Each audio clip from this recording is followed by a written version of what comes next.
বললাম যে চান্স পাওয়াটা আসলে আল্লাহ তাআলা আমাকে দিছে, কিন্তু আমার পরিশ্রমটা যেমন ছিল, আমার মার আত্মত্যাগ অনেক বেশি ছিল। আর আমার নানা নানি, আমার দাদা এখন বেঁচে নাই, চাইতো আমি অনেক ভালো রেজাল্ট যাতে করি। ওনারা কিন্তু বুঝে না ঢাবি কি, নানা নানি দাদাদি বুঝে না। কিন্তু আমি যখন বলছি যে আমি ঢাবিতে চান্স পেয়েছি, ভাইয়া বলছে অ্যাকচুয়ালি ৭২তম হয়েছি, আমার আপুকে বলছে। আমি বিশ্বাস করি না, আমি বলি দেখ নাম্বার মনে হয় দেখতেছে ৭২ পেয়েছি। তো ওটা বলার পরে আমি কান্না করে মানে সেন্সলেস হয়ে গেছিলাম। এটা অদ্ভুত লাগলেও এটাই সত্যি যে আমি আসলে সেন্সলেস হয়ে গেছিলাম। আমি তানিশা আক্তার, বর্তমানে অধ্যয়নরত আছি ঢাকা বিশ্ববিদ্যালয়ের অর্থনীতি বিভাগে। যে আমি তোমাকে বলতেছি ওয়েলকাম টু ফোকাস, মানে প্লিজ আসো, ফোকাসে আসো। তোমরা কোনোদিন হতাশা হবে না। আর ফোকাস আসলে একটা পরিবারের মতো, শুরুর দিন থেকে যে বলছে পরিবার, আমার রেজাল্ট দেওয়ার পর্যন্ত ভাইয়া ভাইয়া আমাকে রেজাল্ট জানাইছে, বুঝো ওনারা হাল ছাড়বে না। ফোকাস মানে এক্সাম, মানে শুরুটাই হবে এক্সামের রেজাল্ট দিয়ে। ওই যে সন্ধ্যাবেলা রেজাল্ট দিবে, বুঝছো, এত একটা টেনশন লাগে কি করলাম, ফার্স্ট হইলাম, সেকেন্ড হইলাম, কি মেরিট হইলো, কত নাম্বার পাইলাম, নেগেটিভ মার্কিং কি হইলো না হইলো, এগুলা সব দেখার জন্য ফোকাসের এক্সাম গুলা দিবা। এগুলো খুবই এক্সাইটমেন্ট কাজ করে আর কি। নামাজ পড়া বাড়ায় দিবা যদি কেউ না পড়ে থাকো, মানে জীবনে যে নামাজ পড়ো নাই সব এই ৩-৪ মাসে পড়বা।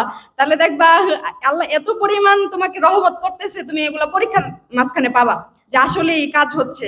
আর একটা কথা বলবো, যে কোনো একটাতে ভর্তি হও। তোমরা এখানে যারা আসছো, যদি ফোকাসকে চুজ করে থাকো, you made the best decision. আর যদি তোমরা না করে থাকো, এখনো সময় আছে, করে ফেলো। তো ফোকাসের লেকচার শিট যদি পড়ো, এটাই তোমার জন্য ইনাফ, মোর দেন ইনাফ হবে।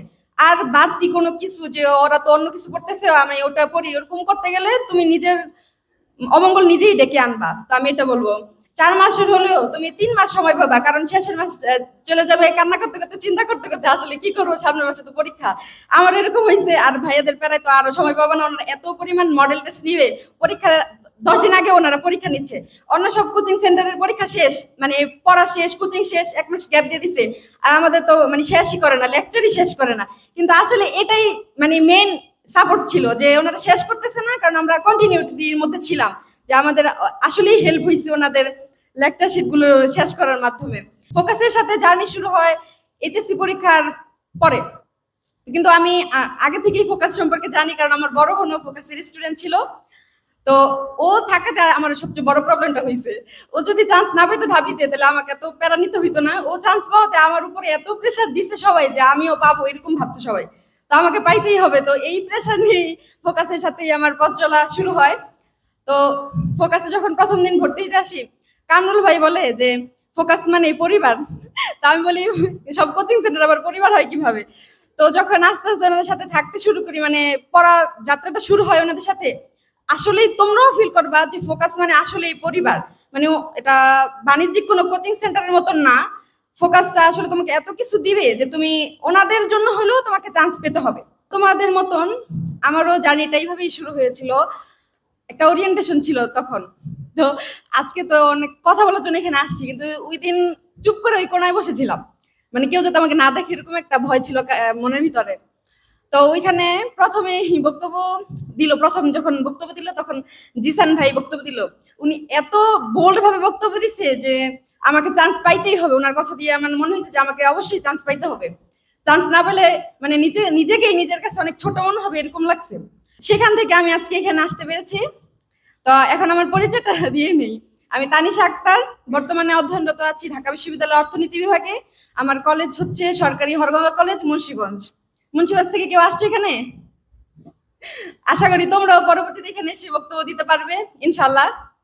তো আমার ফোকাসের সাথে জার্নি শুরু হয় এইচএসসি পরীক্ষার পরে। কিন্তু আমি আগে থেকেই ফোকাস সম্পর্কে জানি, কারণ আমার বড় বোনও ফোকাসের স্টুডেন্ট ছিল। তো ও থাকাতে আমার সবচেয়ে বড় প্রবলেমটা হয়েছে, ও যদি চান্স না পেতো ঢাবিতে, তাহলে আমাকে এত প্যারা নিতে হইতো না। ও চান্স পাওয়াতে আমার উপরে এত প্রেশার দিচ্ছে সবাই যে আমিও পাবো, এরকম ভাবছে সবাই। তো আমাকে পাইতেই হবে। তো এই প্রেশার নিয়েই ফোকাসের সাথেই আমার পথ চলা শুরু হয়। তো ফোকাসে যখন প্রথম দিন ভর্তি হতে আসি, কামরুল ভাই বলে যে ফোকাস মানে পরিবার। তা আমি বলি সব কোচিং সেন্টার আবার পরিবার হয় কিভাবে? তো যখন আস্তে আস্তে ওনাদের সাথে থাকতে শুরু করি, মানে পড়া যাত্রাটা শুরু হয় ওনাদের সাথে, আসলেই তোমরাও ফিল করবা যে ফোকাস মানে আসলেই পরিবার। মানে এটা বাণিজ্যিক কোনো কোচিং সেন্টারের মতন না। ফোকাসটা আসলে তোমাকে এত কিছু দিবে যে তুমি ওনাদের জন্য হলেও তোমাকে চান্স পেতে হবে।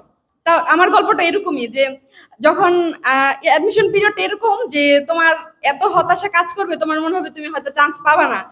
ভাইয়া বলছে যে কনফিডেন্স থাকতে হবে। আমার তো কনফিডেন্সই ছিল না কোনো, যে আমার মনে হয়েছে আপু পাইছে ঠিক আছে, কিন্তু ও পাইছে থেকে কি হয়েছে, আমারও পাইতে হবে এরকম করে কেন সবাই। কিন্তু আমার কনফিডেন্স আস্তে আস্তে গ্রো হয়েছে। কিভাবে? আমি যখন পড়তে থাকলাম, ভালো কিছু করতে থাকলাম। ফোকাস মানেই হচ্ছে পরীক্ষা, এক্সাম। তোমরা এত অতিষ্ঠ হয়ে যাবা এক্সাম দিতে দিতে, মানে তোমরা প্রত্যেকটা ঢুকবা 7 ভাই প্রশ্ন নিয়ে দাঁড়া থাকবে। মানে তুমি যদি বৃষ্টিতে ভিজেও ঢুকো, তোমার মোছার সময় নেই, 7 ভাই প্রশ্ন দিয়ে দিছে, তোমার এমসিকিউ ফিল আপ করতে হবে, টাইম নেই। আর গেট দিয়ে ঢুকলেই দেখবা, যদি তোমরা পাও আর কি সৌভাগ্য হয়, কামরুল ভাইকে দেখবা, আসাদ ভাইকে দেখবা। তো ওনারা এত পরিমাণ মোটিভেট করবে তোমাকে যে তোমার নিজের কনফিডেন্স আসলে আবার ফিরতে এসে পড়বে। তো অ্যাডমিশন লেভেলে তোমার হতাশা খুবই কাজ করবে, কিন্তু আমি বলবো হতাশাগুলোকে তোমার পেরিয়ে উঠতে হলে তোমার মা বাবার সাথে তোমার সম্পর্কটা ভালো করতে হবে, আল্লাহ তাআলার সাথে তোমার সম্পর্কটা আরো ভালো করতে হবে। নামাজ পড়া বাড়ায় দিবা যদি কেউ না পড়ে থাকো, মানে জীবনে যে নামাজ পড়ো নাই সব এই 3-4 মাসে পড়বা, তাহলে দেখবা আল্লাহ এত পরিমাণ তোমাকে রহমত করতেছে, তুমি এগুলা পরীক্ষার মাঝখানে পাবা যে আসলে এই কাজ হচ্ছে। আর বাবা মার সাথে সম্পর্কটা কেন ভালো করতে বললাম, তোমার যদি অবস্থা খুবই খারাপ থাকে, তোমার দেখবা পরীক্ষার যখন লেকচার শিট পরীক্ষা আসবে, তোমার লেকচার শিট গুলো খুলবা, তুমি কিছু পারো না, তোমার কান্না আসবে। তো কান্না না করে আগে মার সাথে যে বসে থাকবে, মা কি করতেছে এটা দেখবা। আমার ক্ষেত্রে এটা হেল্প করছে যে ভাই আমি কিছু পারতেছি না, কি করবো এখন, আমাকে তো ভালো করতে হবে। আর আমার একটা দিক হচ্ছে, আমি যদি ভালো করতে না পারি আমার মাথা পুরো নষ্ট হয়ে যায়। তো এই জন্য আমি কি করতাম, আম্মু কি করতেছে, আম্মু এখানে আছে, আম্মু কি করতেছে ওটা মানে আম্মুর সাথে থাকার চেষ্টা করতাম। আর এমন হয়েছে ভাই, আমি আম্মুকে বলতেছি আম্মু আমি পারবো না, কান্নাকাটি শুরু করে দিছি। পরের দিন কামরুল ভাইয়ের কাছে গেছি, ভাই আমার তো হবে না, বাসার সবাই বলতেছে আমার 200-র মধ্যে থাকতে হবে। ভাই বলে কি বলো, তোমার তো 1 থেকে 10-এর মধ্যে থাকতে হবে। মানে কাকে যে বলবো, ভাই আরো বেশি মানে প্রেসার দেয় আর কি, এরকম করে। তো তোমার কোচিং গুলো ক্লাসগুলোর কথা যদি বলি, বেস্ট ভাই, বেস্ট। তুমি অ্যাডমিশন লেভেলের পড়াগুলো তুমি রিলেট করতে পারবা তখন ক্লাসগুলো করতে থাকবা। আমাদের এইচএসসিতে আমরা কি পড়ি, কিছুই পড়ি না। আমাদের অ্যাডমিশনের পড়া খুবই ভিন্ন হবে, ঠিক আছে? তো তোমার বেসিকটাই স্ট্রং করতে হলে ক্লাসগুলোতে প্রত্যেকটা দিন আসতে হবে। একটা ক্লাস মিস গেছে তো তুমি মনে করবা যে পরের দিন কিছু বুঝতেছো না, এরকম হবে। তো বাংলার ক্লাস হবে, ইংরেজির ক্লাস হবে, আর জিকের ক্লাস হবে। তোমাকে ভালোই মজা দিবে জিকে, আর বাকিগুলো দিবে না। জিকেতে আমাদের আলামিন স্যার ছিল, ওনারটা না বললেই না, উনি আমাদের এত পরিমাণ ডিমোটিভেট করছে, মানে ওনার ডিমোটিভেটের কারণে আমরা আরো বেশি মোটিভেট হয়ে যেতাম যে আসলে আমার পেতে হবে। উনি বলতো তোমাদের কিছু হবে না। উনি যখন বলতো, উনি প্রত্যেকটা ক্লাসে আমাদের মানে ডিমোটিভেট করার চেষ্টা করতো, যাতে আমরা আসলে উৎসাহ পাই ভালো করার জন্য। সবচেয়ে কঠিন লাগে ইংরেজি, আসলে পড়তে গেলে বুঝবা যাদের বেসিক খুবই খারাপ। তো বলবো তোমরা শুরু থেকেই বেসিকের প্রতি জোর দাও। আর সবচেয়ে বেশি তোমার এসেনশিয়াল হচ্ছে তোমার মেন বই। মেন বই কেউ হারায়ও না, কেউ নষ্ট করো না, কিছু করো না। তোমরা তো তোমাদের জার্নি শুরু হয়ে গেছে অলরেডি। তো তোমরা মেন বইগুলোর প্রতি অনেক বেশি গুরুত্ব দাও। শেষে গিয়ে দেখ তোমাদের জার্নিটা 4 মাসের হলেও যদি হয় আর কি, 4 মাসের হলেও তুমি 3 মাস সময় পাবা, কারণ শেষের মাস চলে যাবে কান্না করতে করতে, চিন্তা করতে করতে আসলে কি করবো, সামনের মাসে তো পরীক্ষা। আমার এরকম হয়েছে। আর ভাইয়াদের প্যারায় তো আরো সময় পাবা না, ওনারা এত পরিমাণ মডেল টেস্ট নিবে, পরীক্ষা 10 দিন আগে ওনারা পরীক্ষা নিচ্ছে। অন্য সব কোচিং সেন্টারের পরীক্ষা শেষ, মানে পড়া শেষ, কোচিং শেষ, 1 মাস গ্যাপ দিয়ে দিছে। আর আমাদের তো মানে শেষই করে না, লেকচারই শেষ করে না। কিন্তু আসলে এটাই মানে মেন সাপোর্ট ছিল যে ওনারা শেষ করতেছে না, কারণ আমরা কন্টিনিউটির মধ্যে ছিলাম, যে আমাদের আসলেই হেল্প হয়েছে ওনাদের লেকচার শিট গুলো শেষ করার মাধ্যমে। আর একটা কথা বলবো, যে কোনো একটাতে ভর্তি হও। তোমরা এখানে যারা আসছো, যদি ফোকাসকে চুজ করে থাকো, you made the best decision. আর যদি তোমরা না করে থাকো, এখনো সময় আছে, করে ফেলো। তো ফোকাসের লেকচার শিট যদি পড়ো, এটাই তোমার জন্য ইনাফ, মোর দেন ইনাফ হবে। আর বাড়তি কোনো কিছু যে ওরা তো অন্য কিছু করতেছে আমি ওটা পড়ি, ওরকম করতে গেলে তুমি নিজের অমঙ্গল নিজেই ডেকে আনবা। তো আমি এটা বলবো। আর ঢাবিতে পড়তে হবে, জগন্নাথে পড়তে হবে, জাহাঙ্গীরনগরে পড়তে হবে, যেখানেই পড়তে হবে, পড়তে হলে আগে তোমার নিজের পড়াশোনাকে ঠিক করতে হবে। তো তুমি যদি নিজেকে নিজে ঠিক না করতে পারো, তাহলে কিন্তু এটা কোনোদিনই সফলতা অর্জন করতে পারবে না। আর এখন যারা বসে আছো, তাদের যদি এইখানে আসার ইচ্ছা হয়, কথা না বলো তাও যদি আসার ইচ্ছা হয়, তাও কিন্তু তোমাদের কোথাও না কোথাও চান্স পেতে হবে। আর তোমাদের অ্যাডমিশন জার্নির সবচেয়ে প্রথম পরীক্ষাটা হবে বিউপির পরীক্ষা। আমি সবাইকে রিকোয়েস্ট করবো, সবাইকে যারা আছো সবাই বিউপির ফর্ম তুলবা এবং সবাই পরীক্ষা দিবা বিউপির, কারণ ডিউ যাতে তোমাদের ফার্স্ট পরীক্ষা না হয় এটা আমি রিকোয়েস্ট করবো সবাইকে।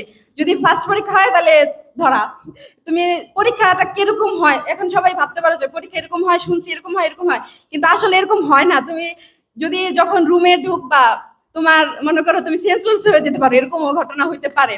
কিন্তু তোমার পরীক্ষা দিলে বিউপিটা হোক না হোক চান্স হবে না, সমস্যা নেই, কিন্তু তোমার এটা তোমার ডিউতে চান্স পেতে খুবই সাহায্য করবে। আমরা অনেক একজন ছাড়া কেউ বিউপিতে চান্স পাই নাই, একজন ফাহিমা পাইছে, আর আমরা কেউই পাই নাই। বিউপিতে চান্স না পাওয়ার পর আমাদের টনক এরকম নড়ান নড়ছে যে আমরা এখন সবাই ঢাবিয়ান জাবিয়ান আরো যা যা যেসব বিশ্ববিদ্যালয় আছে এখানে এখন পড়তে পারতেছি। তো আর ফোকাসের সাথে থাকো, তোমরা যদি ভালো রেজাল্ট করতে পারো তাহলে তোমাদের নিয়ে একটা স্পেশাল বেজ গঠন হবে, ওইখানে গেলে অনেক খাবার পাবা।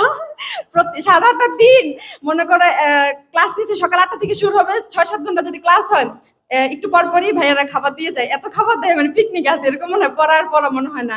আর অনেক মজা হবে তখন, ছেলে মেয়ে একসাথে ক্লাস করতে পারবো, সবার সাথে দেখতে পারবা ওই কোন ছেলেটা ভালো করতেছে কোন মেয়েটা ভালো করতেছে, আসলে জানা উচিত। কারণ আর ফোকাসের সাথে বললামই তো, ফোকাস মানে এক্সাম, মানে শুরুটাই হবে এক্সামের রেজাল্ট দিয়ে, ওই যে সন্ধ্যাবেলা রেজাল্ট দিবে বুঝছো, এত একটা টেনশন লাগে কি করলাম, ফার্স্ট হইলাম সেকেন্ড হইলাম, কি মেরিট হইলো, কত নাম্বার পাইলাম, নেগেটিভ মার্কিং কি হইলো না হইলো, এগুলা সব দেখার জন্য ফোকাসের এক্সাম গুলো দিবা। এগুলো খুবই এক্সাইটমেন্ট কাজ করে আর কি।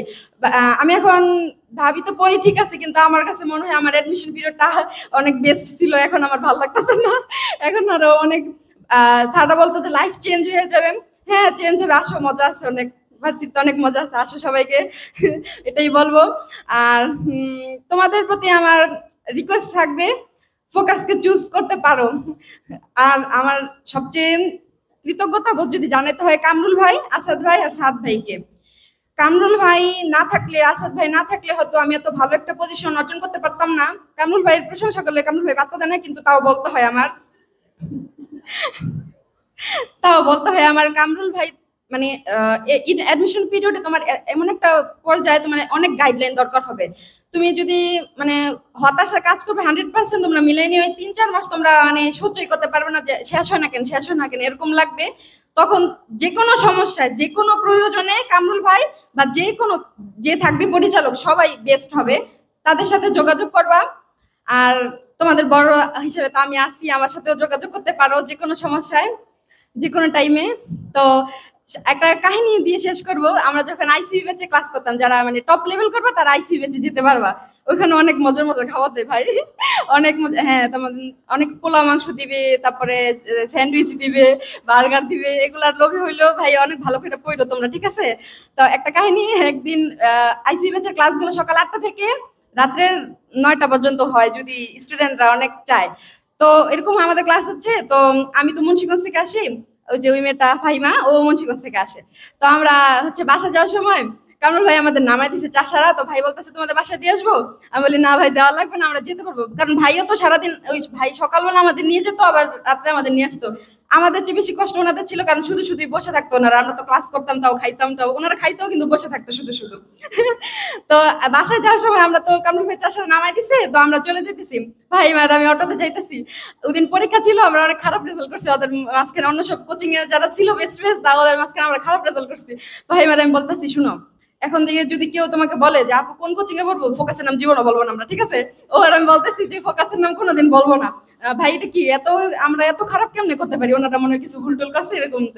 তো দেখো এখন আমি এসে বলতেছি তুমি ফোকাসকে চুজ করো, বুঝো এবার ফোকাস কি পরিমাণ ইফেক্ট ফেলছে আমার উপরে, যে আমি তোমাকে বলতেছি ওয়েলকাম টু ফোকাস, মানে প্লিজ আসো ফোকাসে আসো, তোমরা কোনোদিন হতাশা হবে না।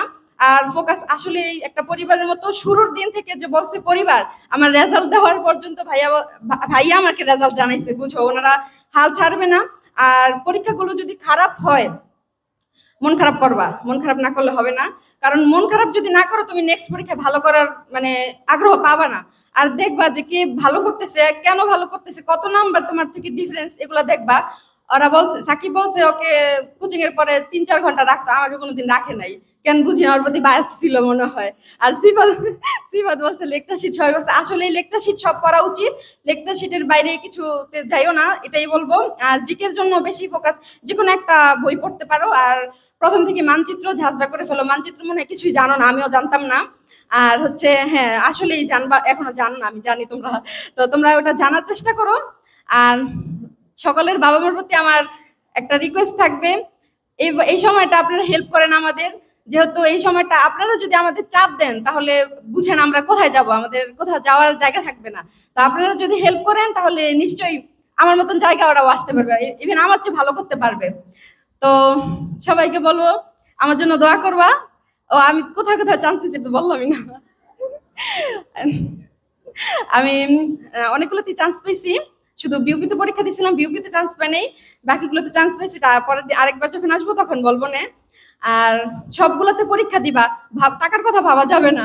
এই যে ভাই কামরুল ভাই জোর করে সবগুলাতে ফর্ম তুলাইছে, ভাই বলতেছি একটাতে দিলেই তো হয় ভাই, এবার আমি খালি গবেষণা করি ওনাদের নিয়ে যে দুই একটা তুললেই তো হয়ে যায় ফর্ম। ওনারা কামরুল ভাই এত প্রেশার দিচ্ছে সব তুলবা সব তুলবা। আগে বুঝতাম না যে কেন সব তুলবা, আগে আমার মাথায় কাজ করছে এতগুলো টাকা চাইতেছে কেন, একটা ফর্মের দাম 1100 টাকা, 1000 টাকা, 700 টাকা, কেন তুলবো। এখন এসে বুঝতেছি আসলেই সবগুলা ভার্সিটির ফর্ম তুলবা। কেউ যদি টাকার কথা ভাবো কামরুল ভাইকে ধরবা, ভাই আপনার টাকা দেন আমি ফর্ম তুলতে পারি।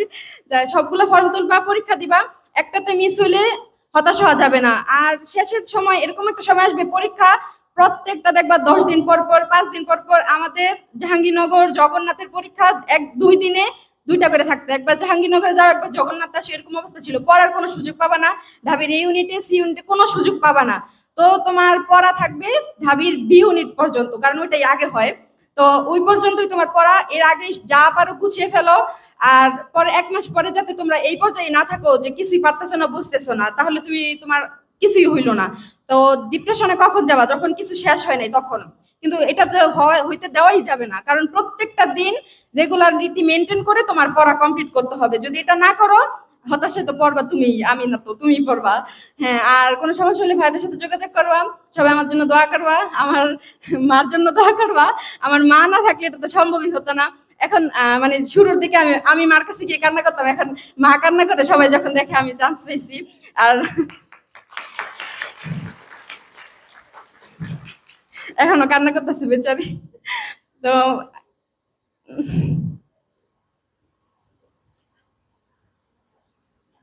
বললাম যে চান্স পাওয়াটা আসলে আল্লাহ তাআলা আমাকে দিছে, কিন্তু আমার পরিশ্রমটা যেমন ছিল, আমার মার আত্মত্যাগ অনেক বেশি ছিল। আর আমার নানা নানি, আমার দাদা এখন বেঁচে নাই, চাইতো আমি অনেক ভালো রেজাল্ট যাতে করি। ওনারা কিন্তু বুঝে না ঢাবি কি, নানা নানি দাদাদি বুঝে না। কিন্তু আমি যখন বলছি যে আমি ঢাবিতে চান্স পেয়েছি, ভাইয়া বলছে অ্যাকচুয়ালি 72তম হয়েছে, আমার আপুকে বলছে, আমি বিশ্বাস করি না। আমি বলি দেখ নাম্বার মনে হয় দেখতেছে 72 পেয়েছি। তো ওটা বলার পরে আমি কান্না করে মানে সেন্সলেস হয়ে গেছিলাম। এটা অদ্ভুত লাগলেও এটাই সত্যি যে আমি আসলে সেন্সলেস হয়ে গেছিলাম। পরে আমি ভাইয়াকে আপুকে বলি, আপু তুই ফোন দে আবার ভাইয়াকে। আপু বলেন আসলেই ফোন, ভাইয়াই বলছে দেখ স্ক্রিনশট দিছে রেজাল্টের। তো এই মুহূর্তগুলো অর্জন করার জন্য হলেও তোমাকে চান্স পেতে হবে। নিজের যেই থাকুক, যার প্রতি তুমি ডেডিকেট হও, যাকে তুমি তোমার রেজাল্টটা অর্জনটা ডেডিকেট করতে চাও, তার জন্য হলেও তোমার চান্স পেতে হবে। আল্লাহ তাআলাকে ভুলবা না, আল্লাহ তাআলা যদি দেয় অবশ্যই পাবা। তুমি এখন কিছুই পারতেছো না, কেউ কেউ এ প্লাস পাও নাই, সমস্যা নেই। আল্লাহ তাআলা অনেক এরকম আছে যে এ প্লাস পায় নাই কিন্তু ঢাবিতে অনেক ভালো রেজাল্ট করতে পারছে। তো আর ঢাবি সবকিছু না, আর সব পাবলিক ইউনিভার্সিটি সবকিছু না, অনেক জায়গায় অনেক ছোট জায়গা থেকে অনেক বড় কিছু করা যায়। তো আমি আশা করব তোমরা যেখানে যে জায়গায় যদি ফল ডাউন হও, তোমরা আবার ঘুরে দাঁড়ানোর চেষ্টা করো, কোনোদিন হতাশ হবে না। তো এটাই বলবো। থ্যাংক ইউ মা, আমাকে এই পর্যায়ে আনার জন্য, সাহায্য করার জন্য। I love you. আসসালামু আলাইকুম সবাইকে। ভাইয়া থ্যাংক ইউ, আপনার জন্য এটা সম্ভব হয়েছে। আসসালামু আলাইকুম।